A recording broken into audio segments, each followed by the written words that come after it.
Ni mu masaha y'igicamunsi gishyira umugoroba. Ndi Nyabugogo mu mujyi wa Kigali ahari urujya n'uruza rw'abantu n'ibinyabiziga. Nta ntambwe nyinshi ndi gutera ntarabona abana bazerera bambaye ibicocero, imyenda yahinduye amabara kubera umwanda.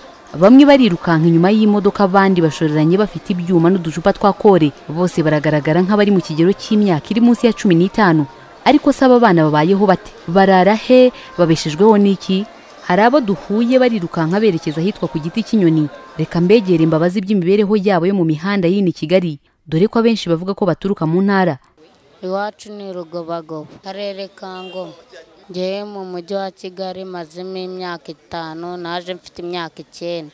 Waje ufite imyaka 9. Inde wakuzanye?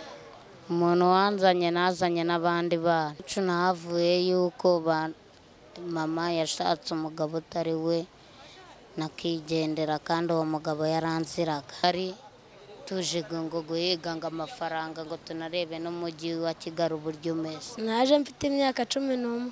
Ubu ngubu ufite ingahe? 14. We mu rugo kugira ngo mve mu rugo, mama ashatse umugabo mwinjira akajya mu bita ngezeho ndigendera niko kuza. Naba naravuye mu rugo ari ubukene bwo mu rugo. Iwanyu ndi hehe? Ishorongi. Ubu noneho aba bana banjyanye kunyereka aho baba. Banyujije mu muferege bajya banyuramo iyo birukanka bakwepa inzego z'umutekano. Kwinjiramo ntibinyoroheye, gusa ninjiyemo. Aho duhagaze ubu ni mu rwinjiriro rw'inda y'ikiraro kinini munsi y'ubutaka. Naho aba bana bavuga ko barara ari benshi. Abana mu muhanda bari hano kuri iki kiraro niho barara, bagiye gushaka ubuzima, ibyo bitabo gusyaga. Reka dukomeze turebe uburyo ki umunsi wabo uba wifashe. Iki kiraro cyabaye nk'inzu yabo, cyuzuye umwanda ukunshumurwa n'amazi mabi atemba ava muri ruhurura z'Inyabugogo. Niho biti wabo, niho bava buri gitondo berekeye mu bikorwa byabo bya buri munsi. Bakora iki muri uyu murwa?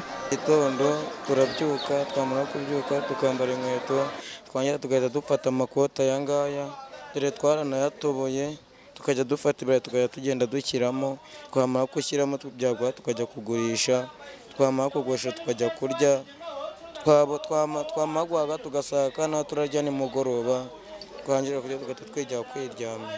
Tugenda tugafata ikarito tukigira munsi y'ikiraro tukirambura tukiryama, tukagenda tukiryamira nta kibazo, bugacya ubuzima bukagumya bugakomeza. Yego nubigenda rano dusyaga ibirayi, niyo nakoreye 1000 ndagenda nkaryamo desa nkasigara nangaye 700.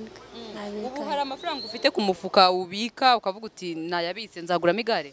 Nayasize ku Kinyoni. Kenshi na kenshi baba batwirukankana, n'ubu ngubu batwirukankanye, ubu ngubu twari turi kubahunga.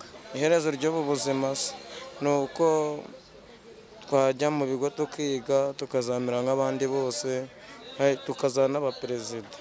Nguyu munsi mu buzima bw'umwana wo mu muhanda i Kigali. Ni irihe herezo ry'ubu buzima? Aba bana ngo ntibateganya gusubira iwabo mu gihe ibibazo byatumye baza bitarakemuka. Ibyo bibazo ni bishingiye ku mibereho mibi y'imiryango yabo, birimo amakimbirane y'ababyeyi babo atuma havuka ibindi bibazo birimo nk'ubukene no kuva mu ishuri. Ubuze amafaranga yo kundihira ngo nige. Numva kuko nabivamo mbonye icyo nshaka. Urashaka iki? Uzava mu muhanda bigenze bite? Ariko nashubije amafaranga yabo. Ubu maze kubona ngahe igihe wahigiye?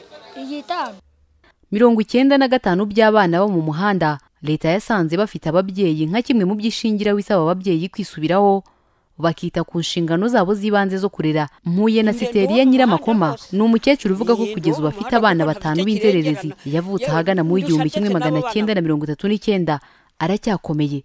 Mu gitambaro cy'umuhondo yambaye mu mutwe, mu gapira k'ikiringiti k'ubururu yambariye ku gitenge bigaragara ko afite isuku. Duhuriye mu muhanda werekeza Kimisagara, avuye guhaha. Numwe mu bavuga ko imibereho mibi iri kwisonga mu bituma icyizere kiba gike cyo kuvana burundu aba bana mu mihanda. None surabona bacika kujya mu mihanda, nangwa sabo bajya mu mihanda n'abatagira shinge na rugero nkuko meze. Ndirwa ntambagira na dore ubwo buboga nkamusubiza mu rugo. So kugira ngo mbone amararanda kandi nari kuzabona bangaburira, nari mfite abangaburira nkababura ntyo. Ndyukatse nkakora iki? Nirwa nerera aho ngaho mu binani shakisha utuboga two kuzana hano Nyabugogo. Ndo mu muhanda rwose. Ndo mu muhanda kuko ntafite kirengerana. Yewe ndusha ndetse n'abo bana bamayibobo. Mu byo leta y'u Rwanda yimirije imbere harimo gukemura burundu iki kibazo. Icyakora aba bana nabo baravuga ko hari inzozi bafite mu gihe baba babonye amahirwe yo kuva muri ubwo buzima nubwo ngo batazi amahirwe yaturuka.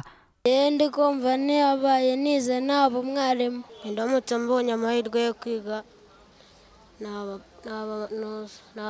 afande perezida kuko nize aba umuganga. Mba numva ko naba perezida. Kubera iki? Kubera yuko nshaka kuyobora u Rwanda. Kugeza ubu mu Rwanda ibigo bijyanwamo abana bo mu mihanda bibarura ko bifite abagera mu 1645.